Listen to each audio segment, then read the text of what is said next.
Drage sodelavke, dragi sodelavci, leto 2021 se počasi zaključuje. Šlo je za posebno leto. Praznovali smo 30. rojstni dan Slovenije, slovenske države, in hkrati že drugič predsedovali Svetu Evropske unije. Ta zahteven in hkrati odgovoren projekt je predstavljal velik izziv in hkrati izjemno priložnost.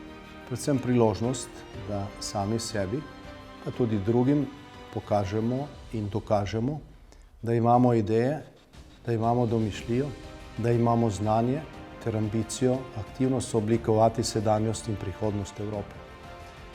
Ugotavljamo, da smo to priložnost izkoristili.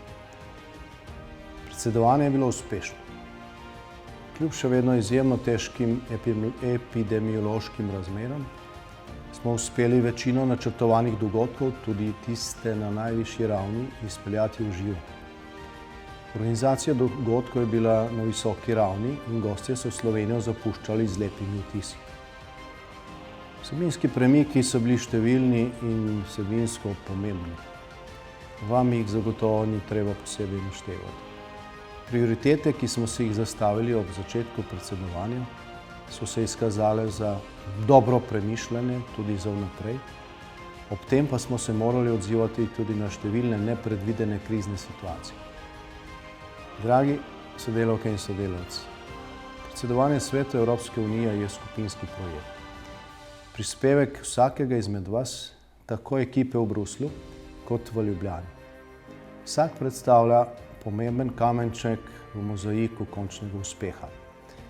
In spoštovani, dokazali smo, da skupaj zmoremo. Zato iskrena hvala za vaša prizadevanja in za vse neprespane noči. Naj bo vaš ponos in samozavest ob uspešno izpeljanem projektu popotnica za nadaljnji razvoj naše domovine ter za suveren položaj Slovenije v Evropski uniji in svetu. Hvala lepa in srečno.